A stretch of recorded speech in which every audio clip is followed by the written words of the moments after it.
அருகிலே ஒரு வைரவர் கோவில் இருந்தது.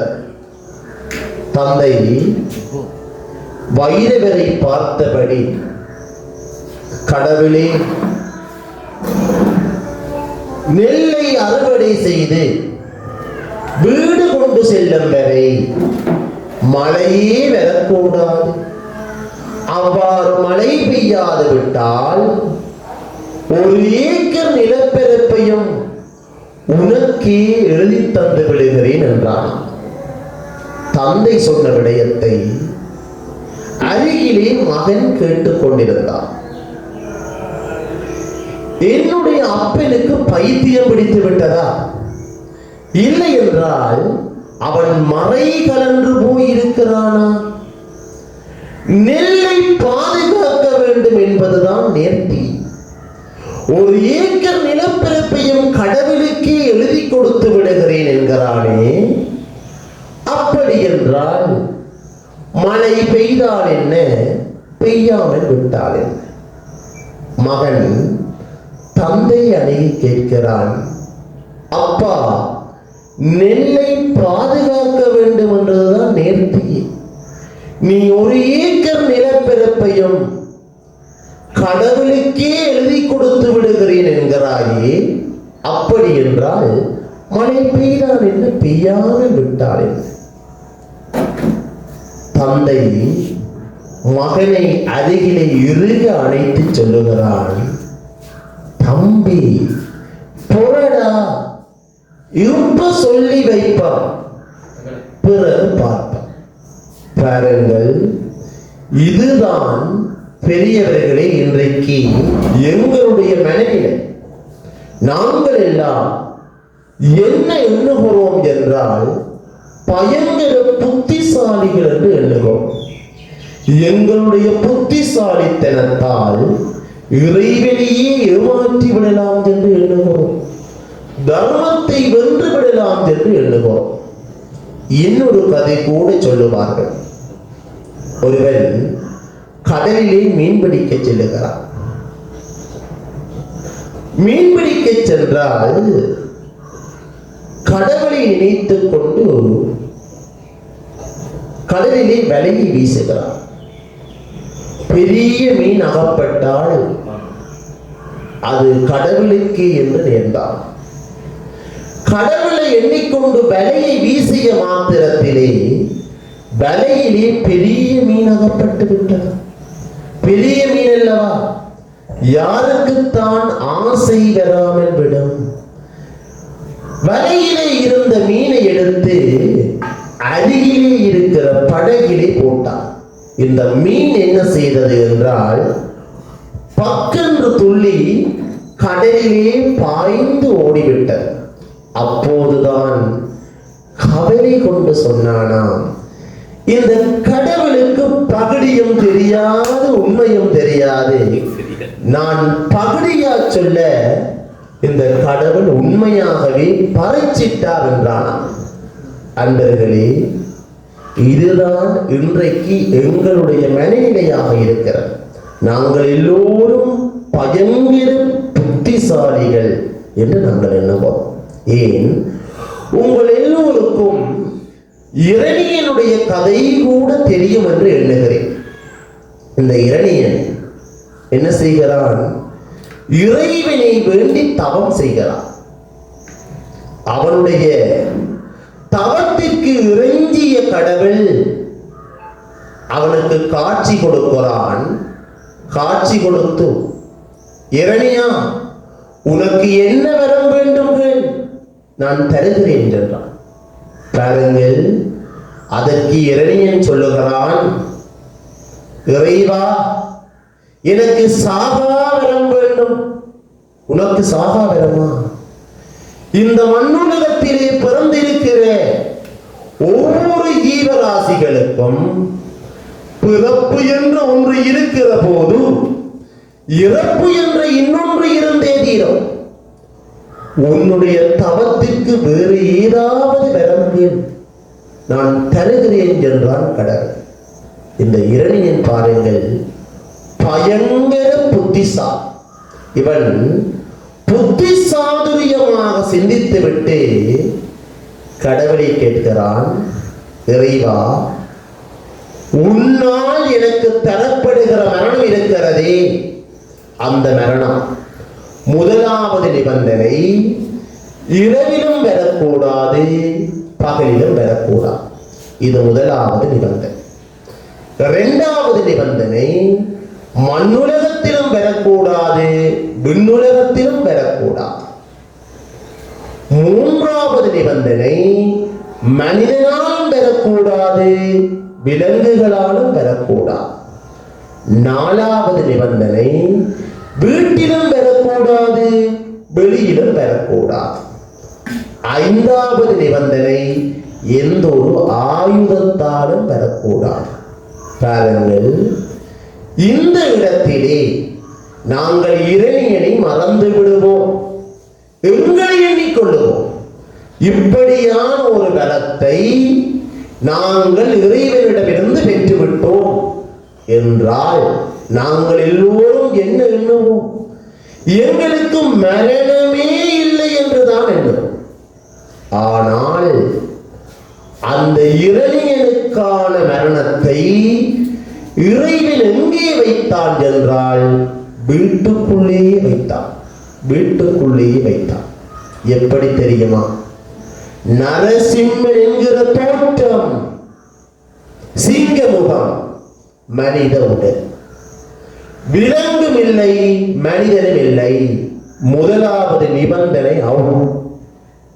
இரண்டாவது, இந்த நரசிம்மன் தோன்றிய இடம் இருக்கிறது வீட்டினுடைய வாயிற்படி. வீட்டின் வாயிற்படி உள்ளா வெளியா? உள்ளும் இல்லை, வெளியும் இல்லை. நரசிம்மன் தோன்றிய நேரம் இருக்கிறது மாலை நேரம், இரவும் பகலும் கலந்திருக்கிற பொழுது. ஆகவே இரவும் கிடையாது, பகலும் கிடையாது. நரசிம்மன் இறைவனை தன்னுடைய மடியிலே தாங்கி வைத்திருக்கிறான். மண்ணுலகமும் கிடையாது, விண்ணுலகமும் கிடையாது. தன்னுடைய வெறும் நகத்தால் கிழித்து இறைவனை கொன்று விடுகிறான். எந்த ஒரு ஆயுதமும் கிடையாது. நாங்கள் எங்கள் புத்திசாலித்தனத்தால் எங்கள் விதியை மாற்றியமைக்கலாம் என்று எங்கள் மதியால் எண்ணிக்கொண்டால் இதுதான் கதி. பெரியவர்களே, அறிஞர்களே, சிறார்களே, சான்றோர்களே, நாங்கள் இதை விளங்கிக் கொள்ள வேண்டும். நாங்கள் எல்லாம் பயங்கர கெட்டிக்காரர்கள்.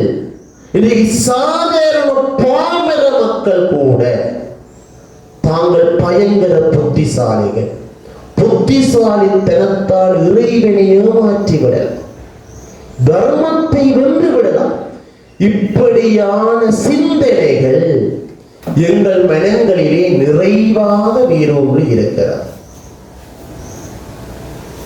இன்றைக்கு தர்மம், அறம், அறவே கெட்டுக்கொண்டிருக்கிற கலியுகம். இந்த யுகத்திலே தான் நாங்கள் ஒவ்வொருவரும் பயணித்துக் கொண்டிருக்கிறோம். இப்படியான பயணத்திலே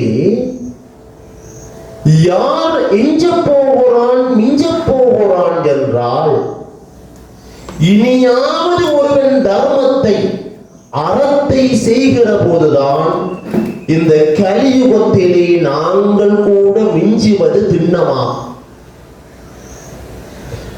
இந்த கலியுகம் என்பது இந்த யுகத்தினுடைய கடைசி யுகம். நல்லது கூட கெட்டதாக தெரியும், கெட்டது கூட நல்லதாக தெரியும். நல்லதையும் கெட்டதையும் சரியாக உய்த்தறிந்து கொள்ள முடியாத ஒரு காலம் கலியுகம். இந்த கலியுகத்திலே யாரொருவன் அறத்தை, தர்மத்தை கடைப்பிடித்து வாழ்கிறானோ அவனால் மட்டும்தான் இந்த யுகத்திலே இலட்சியத்தை நோக்கிய பயணத்தை முன்னெடுத்துக் கொள்ள முடியும்.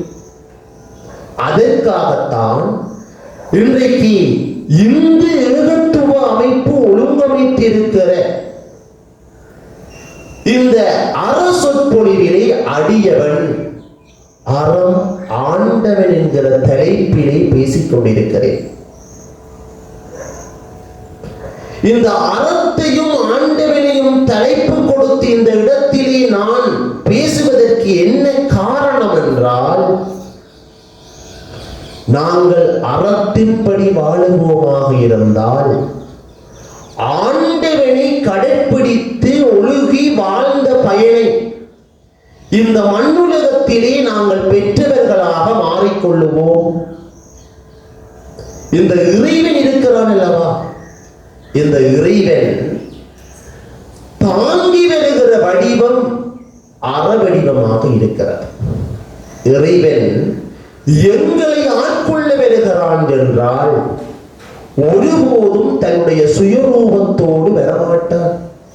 நாங்கள் எல்லாம் என்ன எண்ணுகிறோம் என்றால், இறைவன் தனக்கான சுயரூபத்தோடு வந்துதான் எங்களுக்கு தரிசனம் தருவான், எங்களை ஆட்கொள்ளுவான் என்று எண்ணுகிறோம்.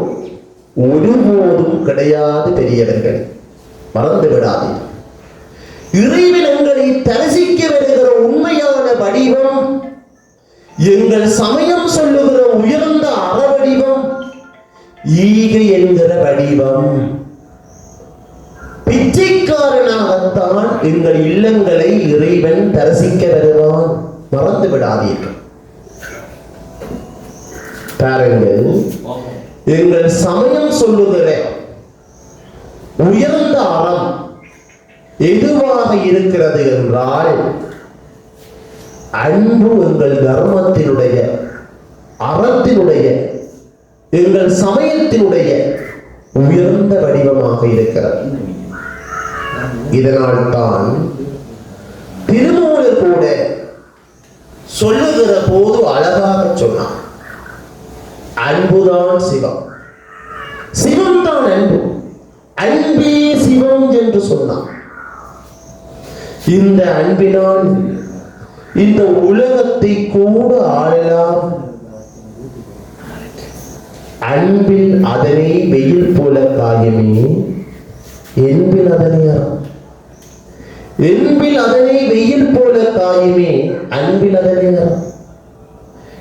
என்பில்லாத புழுவை வெயில் சுட்டெரித்து விடுவது போல அன்பு இல்லாதவனை அறம் கொல்லும்.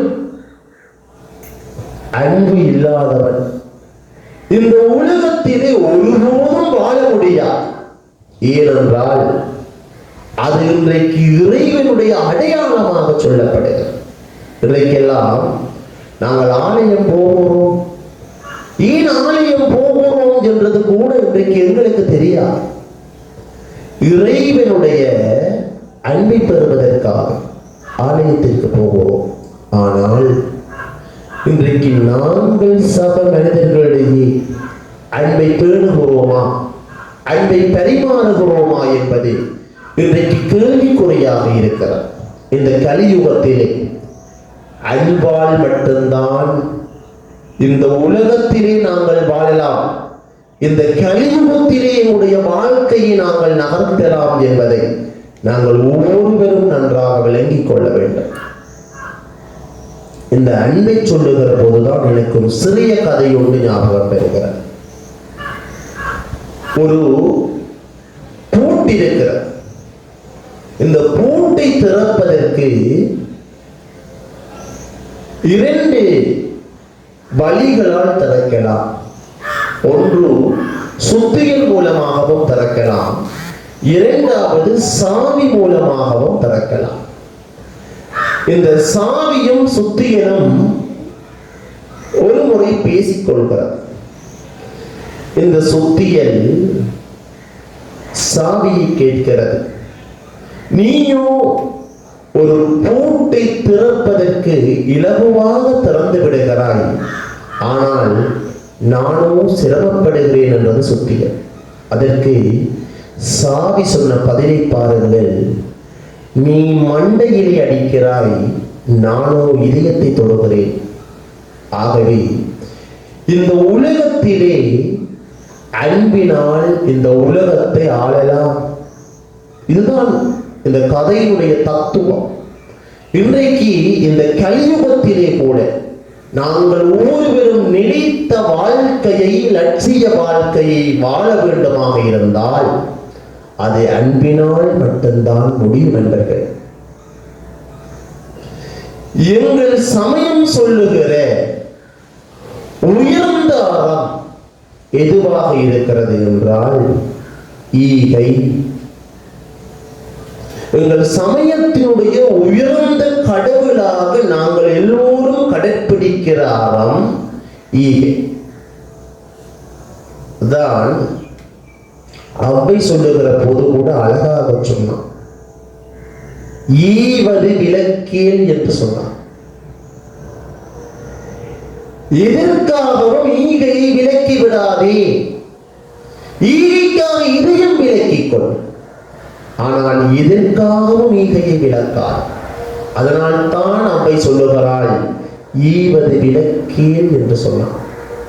ஏன் வள்ளுவன் கூட சொல்லுகிற போது வறியார்க்கு ஒன்று ஈதல் ஈகை, மற்றெல்லாம் குறியெதிர்ப்பை நீரது உடைத்து என்று சொன்னான் வள்ளுவன்.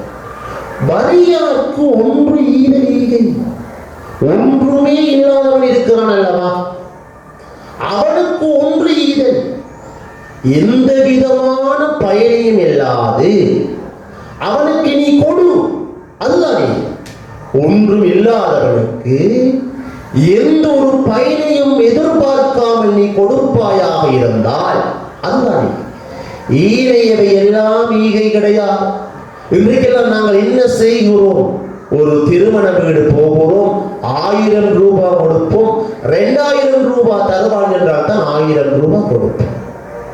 2000 ரூபாய் கொடுப்போம், 5000 ரூபாய் தருவான் என்றால் தான் 2000 ரூபாய் கொடுப்போம். இது எல்லாம் ஒருபோதும் ஈகை கிடையாது. எங்களுடைய தொடர்பு இல்லாதவன் இருக்கிறான் அல்லவா, தொடர்பு இல்லாதவனுக்கு எந்த விதமான ஒரு பயனையும் எதிர்பார்ப்பையும் இல்லாமல் நீ ஒன்றும் இல்லாத இலைக்கு கொடுக்கிறாய், அதுதான் ஈகை. இதைத்தான் எங்கள் சமயம் வலியுறுத்துகிறார். இதைத்தான் எங்கள் சமயம் உயர்ந்த அறமாக இன்றைக்கு சொல்லுகிறார். நாலடியார் கூட சொல்லுகிற போது அழகாக சொல்வார், ஒரு அரிசியின் அளவாவது பிறருக்கு கொடுத்து உண்ணுங்கள் என்று சொல்கிறார். பாருங்கள், ஊர் அதாவது பெண்பனை இருக்கிறது, ஒரு ஊர் நடுவே பெண்பனையும் அதை சூழ திண்ணைகளும் இருந்தால் அந்த இடத்திலே வாழ்பவர்கள் என்ன செய்வார்கள், பழம்பழத்தை பறித்து திண்ணையிலே அமர்ந்து உட்கொள்ளுவார்கள். அதை போலத்தான் செல்வம் இருக்கிறவனை ஒரு ஏழை சென்றடைகிற போது செல்வம் இருக்கிறவன் ஏழைக்கு இருப்பதற்கு இடமும் உண்ணுவதற்கு உணவும் கொடுக்க வேண்டும்.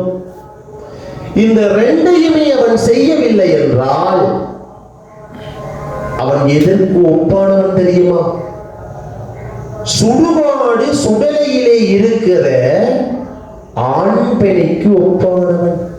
செல்வம் இருந்தும் ஏழைக்கு கொடுக்காதவன் இருக்கிறான் அல்லவா, அவன் எதற்கு ஒப்பானவனாக கருதப்படுகிறான் என்றால் சுடுகாடு என்று சொல்லப்படுகிற சுடலையிலே இருக்கிற ஆண் பெண்ணுக்கு ஒப்பானவனாக கருதப்படுவான். இந்த ஆண் பெண் இருக்கிறது, அது பூக்காது, காய்க்காது, பழம் தராது. அப்படி இருக்கிற ஆண்பெனையிலும் ஒரு சுடுகாட்டிலே இருக்கிற ஆண்பெனை எல்லோராலும் வெறுக்கத்தக்கதாக இருக்கு. ஆண்பெனை என்று சொன்னாலே அதை யாரும் விரும்புவது கிடையாது. பெண்பெனை தான் பூக்கும், காய்க்கும், பழம் தரும், பயனுடையதாக இருக்கு. அதை போலத்தான் செல்வம் இருந்தும் ஏழைக்கு கொடுக்காதவன் கருதப்படுவான். ஏன் பாருங்கள், சங்க காலத்திலே ஒருவன் சேர்த்து வைத்த செல்வம் எதுவென்று கேட்டால் வறியோர் பசி தீர்த்தல் தான் ஒருவன் தான் சேர்த்து வைத்த செல்வம் என்று அந்த காலத்திலே புலவர்களும் மன்னர்களும் சந்தோஷமாக சொல்லி வாழ்ந்தார்கள். அப்படியான ஒரு பண்பாட்டிலே பிறந்து வளர்ந்தவர்கள் நாங்கள். இன்றைக்கு நாங்கள் எல்லோரும் எங்கள் சமயம் சொல்லுகிற ஈகை என்கிற அறத்தை கடைப்பிடிக்க வேண்டுமாக இருந்தால் எங்களிடம் வர வேண்டிய மனநிலை, பிறருக்கு கொடுக்க வேண்டும் என்கிற மனநிலை எங்களுக்கு தானாக வர வேண்டும். நாங்கள் இதை கொண்டு வந்தோம், இதை கொண்டு செல்ல போகிறோம் என்கிற மனநிலை, வாழ்க்கை பற்றிய நிலையாமையை நாங்கள் யோசிக்கிற போது, சிந்திக்கிற போதுதான் இல்லாதவனுக்கு கொடுக்க வேண்டும் என்கிற மனநிலை தானாக வந்துவிடுக. அவை கூட அழகாக சொன்னான், பசி வந்தால் பட்டும் பறந்து போம் என்று சொன்னான். பசியை விட கொடியது எதுவும் கிடையாது. மானம், குலம், கல்வி, வன்மை, அறிவுடைமை, தானம், தவமுயற்சி, தாளாண்மை, தேனின் கசிவந்த சொல்லியர் மேல் காமுறுதல், பத்தும் பசி வந்திட பறந்து. மானம் போகலாம், குலம் போகலாம், கல்வி போகலாம், வன்மை போகலாம், அறிவுடைமை போகலாம், தானம் போகலாம், தவமுயற்சி போகலாம், தாளாண்மை போகலாம். இது எல்லாவற்றையும் விட இது கூட போய்விடுகிறது என்றால் அழகான தேன் போன்ற அழகிய வார்த்தை கொள்ளுகிற பெண் மீது கொள்ளுகிற காதல் கூட இல்லாமல் போகுமடா பசி வந்தா. பாருங்கள், பசியினுடைய கொடுமையை சொல்லுகிற போது அவை அழகாக சொன்னார். நாங்கள் எல்லோரும் சைவர்களாக பிறந்திருக்கிறோம் என்றால் எங்கள் வாழ்க்கையிலே, எங்களுடைய நாளாந்த வாழ்க்கையிலே நாங்கள் கடைப்பிடிக்க வேண்டிய அறம் ஈகை. யாவர்க்குமா உண்ணும் போதொரு கைப்பிடி என்று திருமூலர் அழகாக சொன்னார். இந்த அறத்தை கடைப்பிடித்து வாழ்பவன் தான் சைவ தமிழன். இந்த அறத்தால் யார் ஈகை என்கிற அறத்தை கடைப்பிடித்து வாழ்க்கையிலே ஒழுகிக் கொள்கிறானோ அவன் தெய்வமாக கூட மாறிவிடுவான். மனிதன் என்பவன் தெய்வமாகலாம். அவன் வாரி வாரி வழங்கும் போது வள்ளலாகலாம். வாழையாய் தன்னை தந்து தியாகியாகலாம். உருகியோடும் மெழுகு போல ஒளியாய் வீசலாம். ஊருக்கென்று வாழ்ந்த நெஞ்சம் சிலைகளாகலாம். உறவுக்கென்று விரிந்த உள்ளம் மலர்களாகலாம். யாருக்கென்று அழுத போதும் தலைவனாகலாம். மனம் அது கோவிலாகலாம். இந்த மனம் கோவிலாக வேண்டுமாக இருந்தால், இந்த மனமாகிய கோவிலிலே இறைவனை குடியிருத்த வேண்டுமாக இருந்தால், நாங்கள் செய்ய வேண்டியது ஆலய வழிபாடு கிடையாது. எங்கள் சமயம் சொல்லுகிற உயர்ந்த அறம் என்று சொல்லுகிற அந்த ஈகையை யாரொருவன் கடைப்பிடித்து கை கொண்டு வாழ்கிறானோ அவன் கடவுளினுடைய நிலையை ஒத்தவனாக கருதப்படுவான். இதைத்தான் எங்கள் சமயம் சொல்கிறது. பாருங்கள், எங்களுடைய சமயத்திலேதான் உயர்ந்த தானம் என்று, தானத்திலே உயர்ந்த தானம் அன்னதானம் என்று நாங்கள் சொல்கிறோம் அல்லவா? ஏன் இந்த அன்னதானங்களை ஆலயத்திலே கடைப்பிடித்துக் கொள்கிறார்கள்? இல்லை என்றால் இந்த அன்னதானத்தை ஏன் தானங்களிலே உயர்ந்த தானம் என்று சொல்கிறார்கள் என்றால், ஒருவனுக்கு நீங்கள் எவ்வளவுதான் பொன்னை அள்ளி கொடுங்கள், அவன் ஒருபோதும் போதும் என்று திருப்திப்பட மாட்டான். எவ்வளவுதான் கோடிக்கணக்கான சொத்துக்களை எழுதி கொடுங்கள், அவன் ஒருபோதும் அங்கே போதும் என்று திருப்தி கொள்ள மாட்டான். எவ்வளவுதான் பொருட்களை அள்ளி கொடுங்கள், அவன் ஒருபோதும் போதும் என்று திருப்திப்பட மாட்டான். எத்தனை கோடி செல்வங்களை ஒருவனுக்கு கொடுங்கள், ஒருபோதும் அவன் போதும் என்று திருப்திப்பட மாட்டான். ஒரு மனிதன் போதும் என்று எங்கே மன நிறைவு நிம்மதி அடைகிறான் என்றால், ஒருவனுடைய பசிக்கு உணவை கொடுங்கள், அங்கே அவன் போதும் என்று திருப்திப்பட்டுக் கொள்ளுவான். இதனால் தான் எங்களுடைய சமயம் சொன்னது, தானத்திலே உயர்ந்த தானம் என்று அன்னதானத்தை சொல்லி, அந்த அன்னதானத்தை யார் ஒருவன் ஆலயங்களிலே கடைப்பிடித்து உண்மையான ஏழைகளுக்கு கொடுக்கிறானோ அவன் உயர்ந்த அறம் செய்த பாக்கியத்தை பெற்றவனாக மாறிக்கொள்ளுவான். இன்றைக்கு கூட ஆலயங்களிலே கூட அன்னதானம் செய்கிறோம். ஆனால் அந்த அன்னதானம் உண்மையான ஏழைகளை சென்றடைகிறதா என்பது ஒரு கேள்விக்குறியாக இருக்கிறது. நாங்கள் எல்லோரும் அறம் செய்கிறோம் என்றால் அந்த அறத்தை கூட அறமாக செய்ய வேண்டிய தேவை எங்கள் சைவர்களாகிய உடைய நடைமுறை வாழ்க்கையிலே, இந்த கலியுகத்திலே நாங்கள் கடைப்பிடித்து ஒழுக வேண்டிய ஒரு தேவை இருக்கிறது. பாருங்கள், பட்டினத்தார் கூட அழகாக சொல்லுகிறார். வாழ்க்கையினுடைய நிலையாமையை சொல்லுகிற போதும், காதற்ற ஊசியம் பாராது என் கடைவழிக்கே என்று சொன்னார். காது உடைந்த ஊசி இருக்கிறது அல்லவா, அந்த ஊசி கூட உன்னுடைய இறுதி பயணத்தின் போது வராதடா. இதுதான் வாழ்க்கையினுடைய நிலையாமை. இதையும் கொண்டு வரவில்லை. நாங்கள் வருகிற போது, நாங்கள் போகிற போது இதையும் கொண்டு செல்ல போவதில்லை. இந்த நிலையாமையை நாங்கள் ஒவ்வொருவரும் விளங்க வேண்டும். நாங்கள் விளங்கி எங்கள் சமயம் சொல்லுகிற உயர்ந்த ஈகை என்கிற அறத்தை நாங்கள் கடைப்பிடித்து ஒழுகுவோமாக இருந்தால் கடவுள் வழிபாடு கூட எங்களுக்கு தேவையில்லை. இதை நாங்கள் விளங்க வேண்டும்.